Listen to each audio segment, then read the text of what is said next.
Amazing. Beautiful. Pretty. Marmewa art. G for Gentiana. You guys, it is that time again. Another month has gone by, and here we are for our A through Z series. Hello and welcome back. Today we are doing Gentiana, our G girl, and she's from Final Fantasy 15. I didn't know anything about her before I started this picture in the poll on Patreon, but I did some research, and apparently she is grade A waifu material. So here we are, and you may have noticed that the layout is a little bit different, and I'm trying something new today.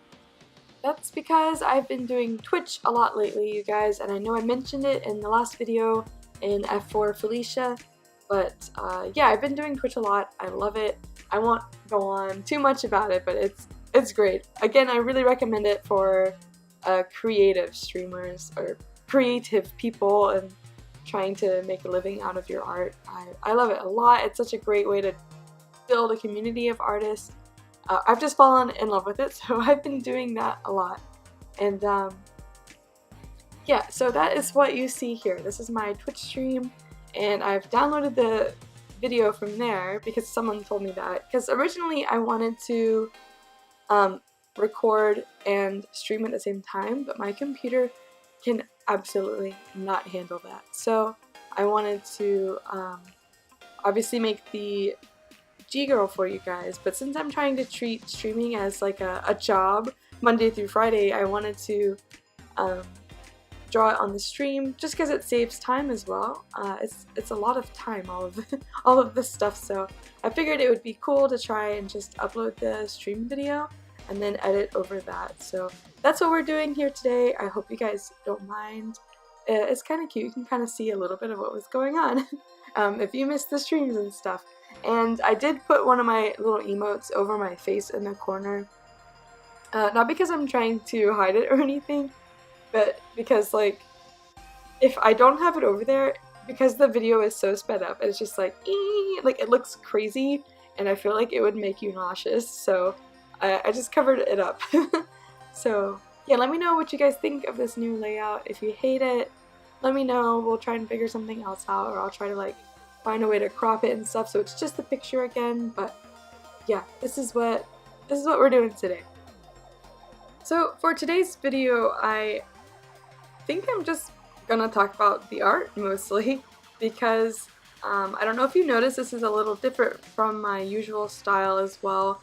I typically draw the line art out and then I color all my pictures, but I wanted to do a study with this piece. I figured it was a good opportunity to just try it out. And if you saw my D for dementia video, you'll see that I had a really hard time with that because I tried to do it as well in that picture, and it was just so hard for me to finish. And I think part of that was also practicing like color theory, because the colors in the dementia piece were pretty insane. That's just her design, so I don't think it was the best piece to practice my color theory on and try out like a new style. So it just it was just a mess. But this one I feel more comfortable with, like beach pictures, because I do beach images all the time, and so I figured we would just stick to trying out doing a piece like a more painterly style without line art. Oh. So I just started with a sketch, and then from there I added the color and we just went in. So it was a little hard for me. There was one time when I tried to add lines afterwards, and then I was like, no, stop it. Don't give up, we're gonna try this piece. So then I erased that layer and I went back to try it out, but it looks like I'm already like so far into the picture as I'm talking about it in the video. But it does make things a little bit faster, I feel like. Obviously not at first, because when you're trying out a new style, things go a lot slower because you're learning it and you have to take your time to figure out how to do it.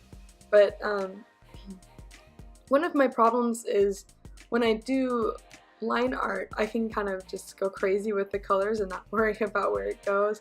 It separates it a lot easier. But for example, in the arms and the legs here, it was an interesting practice for me to try to figure out like how to shade them separately so that they kind of stand out from each other. So, you know, they're the same color basically, they're the same skin tone. So the thing with not having lines is you really have to focus on your value studies, so your lights and your darks and your shading and your lighting, so that you can differentiate between the different shapes you have going on in your image.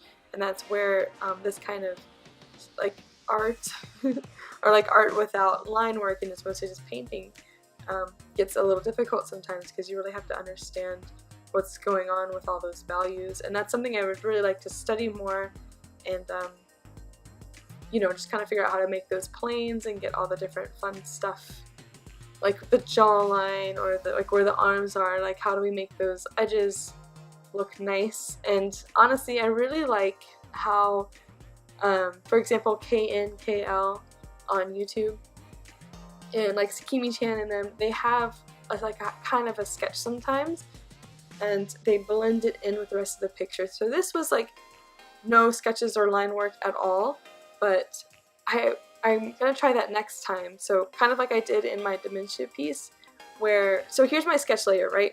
So I want to be able to, this is where I gave up and tried to do the lines for a second, and then I was like, no, let's get back to it.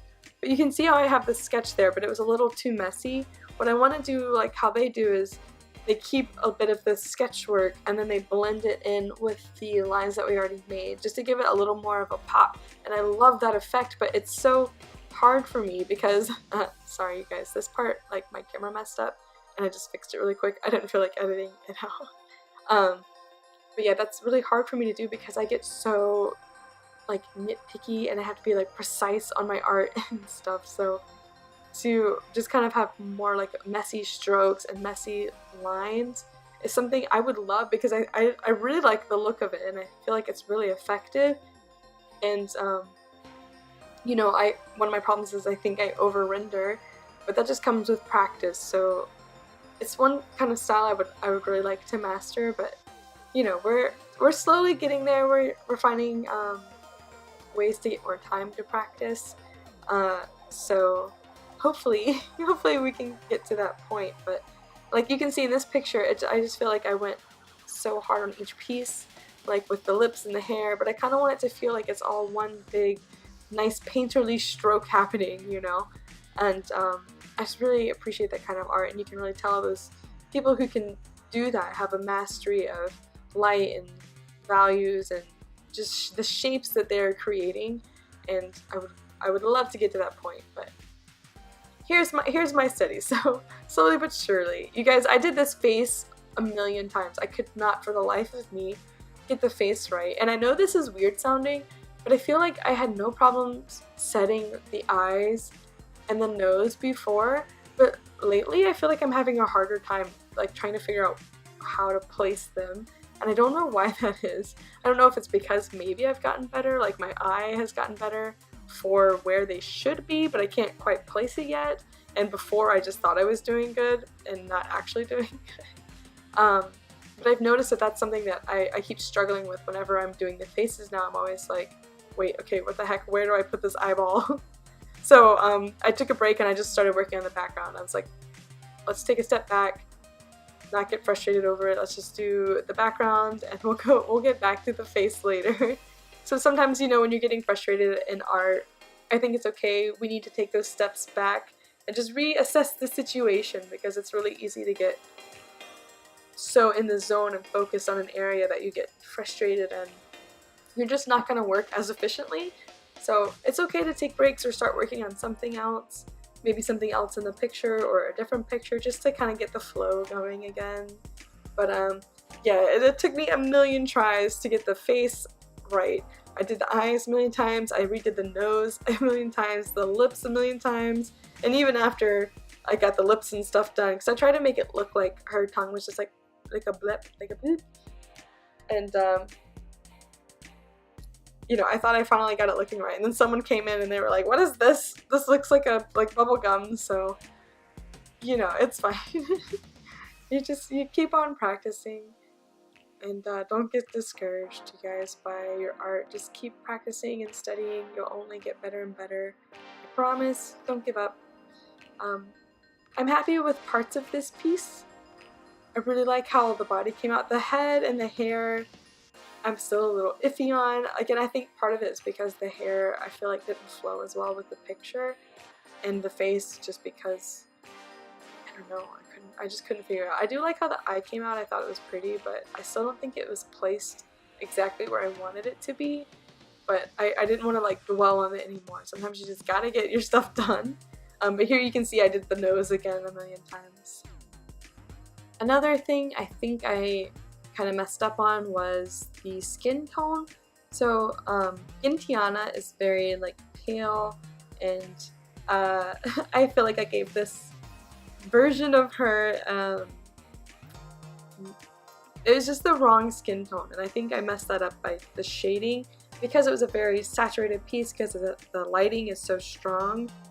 I kind of went with what I usually do to saturate the colors, and I think it just kind of came out different from what I originally planned. So that's another thing I need to improve on with my color theory, but overall I'm happy with this piece. I think for what I wanted, you know, attempting to paint without having line work, I think I did a good job, so I'm happy with that.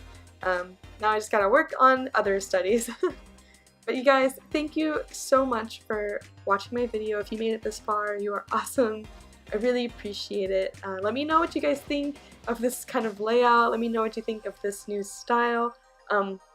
It's not really a style I want to stick with, but it's more of a study to then later incorporate with my current style. So yeah, just leave me a comment below and let me know what you guys think of this. And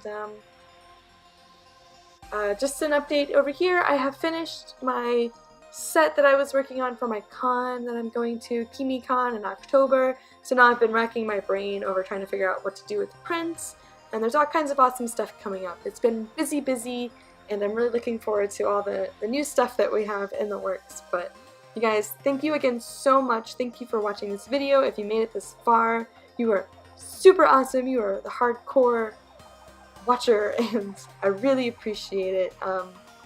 You guys, I can't thank you enough. As always, special shout out over here to my patrons on Patreon, my $20 crew, Tank238 and Metavrug. You guys are all making my dreams come true, and I cannot thank you enough. But you know, links in the description and everything, you guys. Don't forget to subscribe, hit the like, dislike button. Let me know what you think, and I'll catch you guys next time. Bye!